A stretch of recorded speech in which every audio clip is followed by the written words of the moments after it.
So, what's happened here now? Well, you see, George here was too lazy to fetch my cars, so I went to go do it myself, right?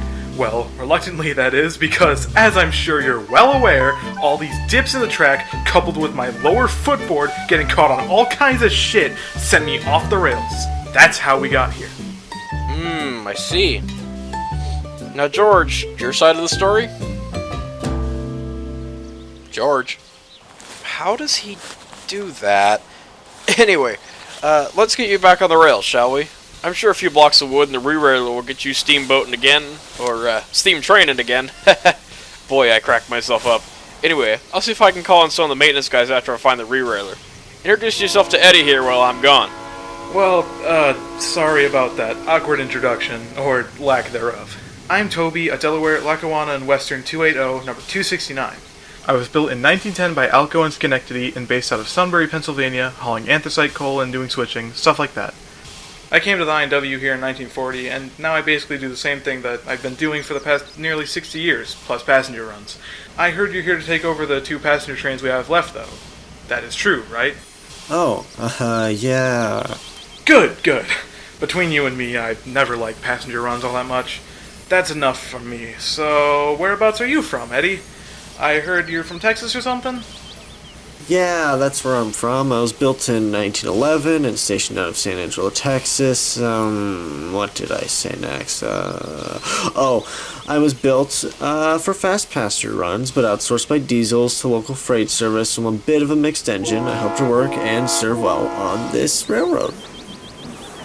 Nice to meet you. So, we're about the same age then, huh? Well, I'm sure you'll do fine here. Probably do a better job at providing a smooth ride than a bumbling 280 like me or George. Speak of the engine himself. Where were you earlier?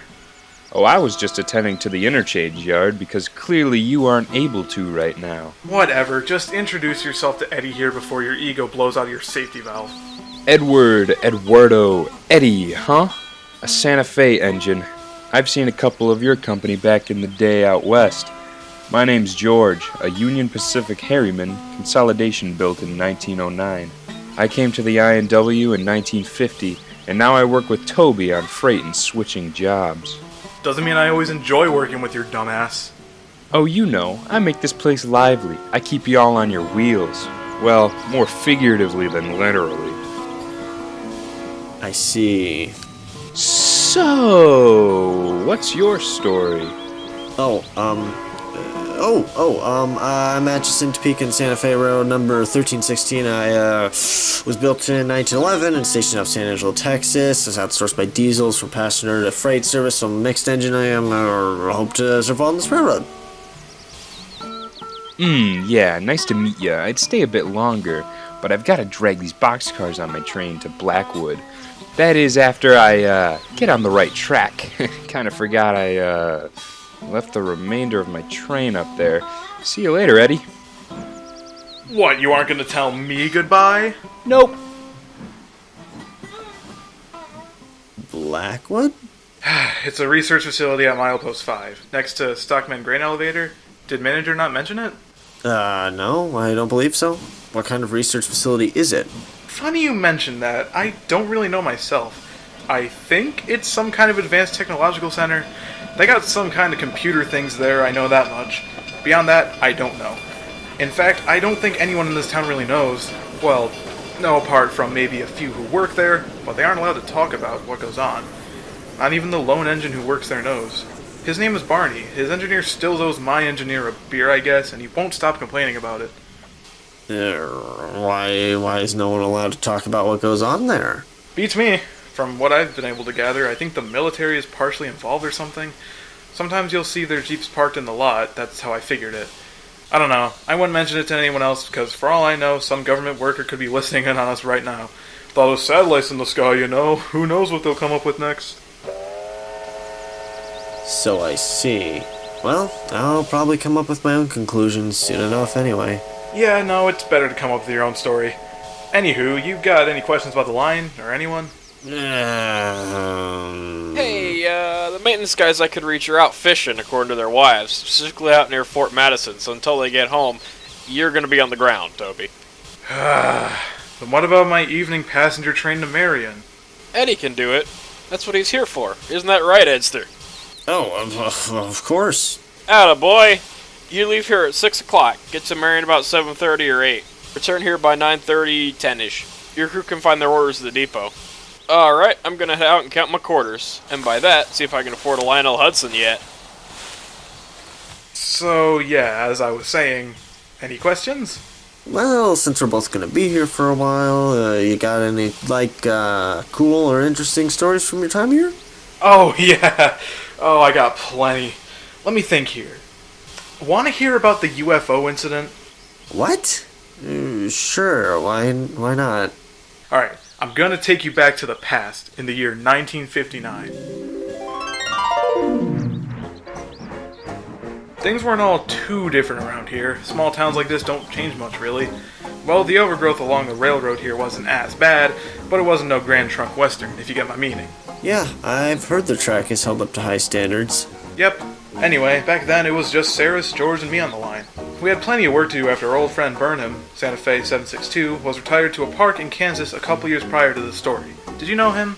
Name sounds kind of familiar, yeah? Regardless, it was sometime in early September. I was hustling some loaded coal hoppers heading for the Miller Branch, the narrow gauge connection. You know, right? Yep.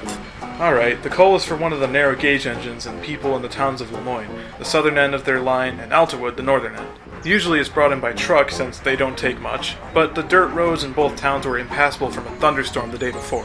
Anyway, both engines, Porter, a 242T, and Dane, an 044T Forney, were at the lumber mill. That's where they planned to load the coal by way of an excavator. Porter, Dane, how are you? How's the storm been treating you guys? Couple of trees down, impassable road into town, nothing we can't deal with, really. Loop a chain around my coupler and I'll yank a down tree to Alaska and back again. Can't say the same for the motorists, though. I had to tow one out of the mud in Altawood this morning. They're kind of cut off from the rest of the state unless they take our passenger train. By that, you mean one passenger car. Sometimes there's a boxcar or a hopper hitched on it. Well, then it's a mixed train. At least you guys are doing fine. Oh yeah, I wanted to ask you something, Toby. Oh boy, here we go. Now hang on just a minute there. Let me see what Toby thinks. Late last night during the thunderstorm, Porter and I were in our sheds, and I saw this light floating disc saucer thing in the sky. Did you see anything like that on the standard gauge line, Toby? No. Well, either way, I barely caught a glimpse of it when there was a flash of lightning. It was moving pretty quick and way too low to be a plane or whatever. Didn't seem to make any sound either. Yeah, probably because it was pissing down rain and you couldn't hear anything worth a damn. Still though, my point still stands. I saw what I saw. Yeah. Do you believe anything he just said, Toby? I mean, it could have just been a reflection off something, or you were just seeing things. Your fire was out, I'm assuming? Yes, it was. I wonder if you were just seeing things. I've heard humans are the same way. Their minds start making up things they see, or create false memories. I'm still sticking to what I saw. We're engines, not people. Yeah, next thing you know, he'll be telling me he saw a man on the moon. You never know. Anyway, how about we get this coal unloaded? I gotta head home at some point. Good idea. Good luck, you two. Don't pop a wheelie trying to pull any trees off the line. Don't entice me. See you around, Toby.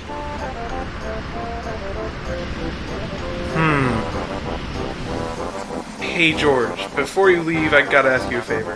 What would that be? Now, hear me out. Oh boy. No, listen to me. Nope. George. Toby? Yes? No. George, you ass, just wait. Alright, fine. What is it? Just keep an eye on the sky occasionally, will ya? Dane was telling me about some flying saucer thing he saw in the sky last night during the thunderstorm. Is that so? Sounds like a bunch of soot ash to me. Just this once, can you do me a favor? Yep.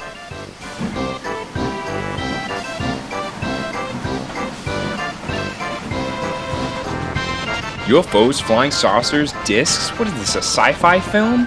You never know what's going on these days beyond the I&W, George. Did we tell you about that one new government organization? NASA? National Aeronautics and Space Administration? No. What are they gonna find out up there? A bunch of rocks and shiny things? Only an engine like you would say that. What's that supposed to mean? Ow! What was that for? I just had to shut you up.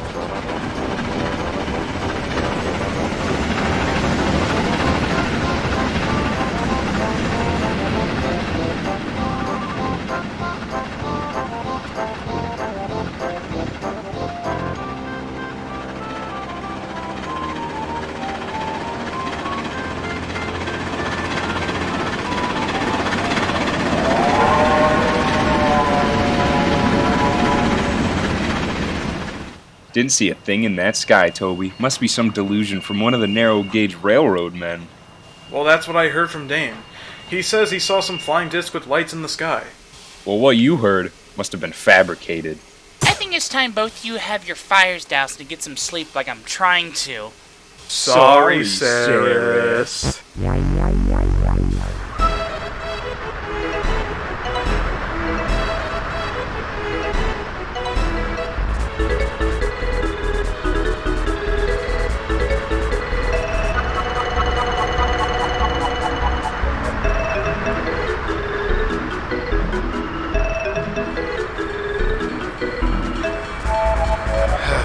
Still nothing in the sky.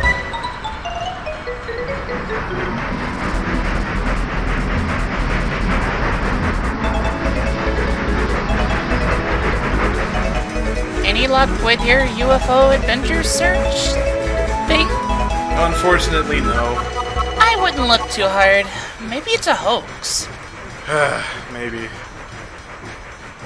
Hey, Saris, are those reefers ready yet? I only got 2 out of the 4 here. The one Santa Fe train with the other 2 isn't here yet. Oh, damn it. I was hoping I could get going before that storm hits. A little water won't spoil that black paint of yours. Doesn't mean I'll enjoy it. Let me know whenever that damn thing gets here.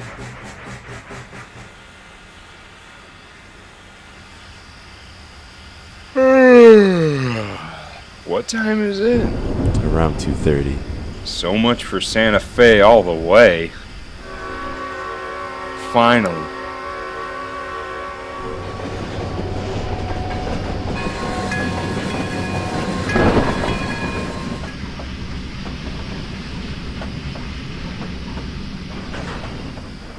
Time to hightail it out of here. I'll show that Santa Fe how to run a train. Just remember, Georgie, no one's watching you but me and Phil and your cab and the Caboose gang. Don't forget, I always keep my crowbar on me too if you start acting up. Yep, yeah, shut up and let's get some more steam circulating.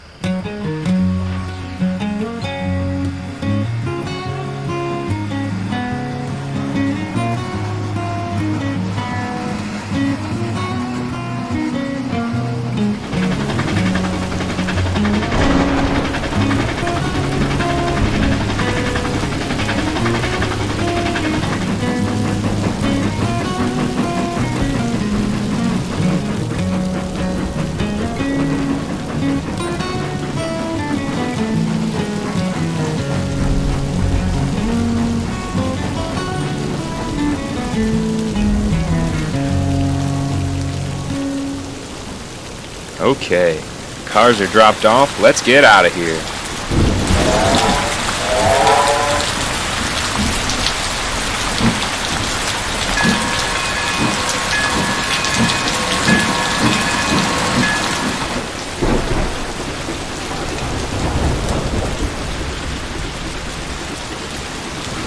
Man, this rain is insane! Even with my light, I can hardly see a... What's wrong? No, I thought I just saw something in the sky. In the sky? Phil, you see anything? No. Wait, look up there, on my side. Where? Where? The trees are blocking. Oh, whoa, whoa, what the? It's moving in a V-shape or something. That's no aeroplane. Radio with the Caboose gang. Mark, Jack, come in. Look up in the sky. You see that disc thing? What is that? Wait, it disappeared? It's back again. There, above the trees. What is that? It's behind us. Dane and Toby were right. It's ahead of us now. Now it's by the trees again. Hey, wait, it's gone again. Oh, shit. Hey, look out. Stop.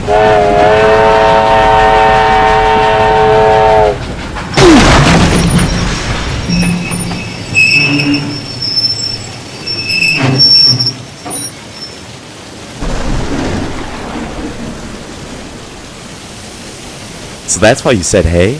It's stuck all over you. Great. Well, is everyone else fine?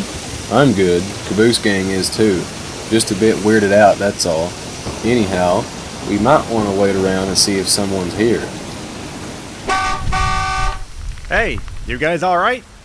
Yeah, Just a bit shaken up after some flying saucer sightings of the sorts, if you catch my meaning. Sure, yeah. Well, clearly my hay trailer's done for. It got stuck in the mud when I was crossing the tracks. I would have been here for the crash, but I went to go find a lantern to wave any train down. Is there any reason why you're moving hay at like 3:30 in the morning? Well, there's a youth fair coming up later today, and I had to get these bales to the fairgrounds before 8. I was moving the trailer up to my house so I could just get up and go later today, but clearly that's not happening now. I go to bed late, if you can't tell. Well, sorry about your trailer. The railroad can reimburse you, I'm sure. Oh, well, it's whatever. Oh, hang on a sec. Here's my telephone number, so I can get you a price estimate on a new trailer. What about your hay bales? I suppose I can get more assembled before the sun rises and throw them in my truck. Y'all can get a move on. I can do it myself. Are you sure? I'm sure we'd all be willing to help you out. I can't. Shut up, you. Ow! Nah, you guys get going. Y'all got lives like me. Alright. Have a good night. Morning, sir. Name's Bailey. Have a good morning. Kenneth, see you around, and the railroad will contact you soon. So, what happened when George returned to the yard? Oh, Saris and I had a great laugh about it. We didn't let him forget about it for weeks. Wow. How does he react when you bring it up nowadays? Oh, it really gets under his boiler sheet. Next time we both see him, I'll bring it up and see if I can get him going.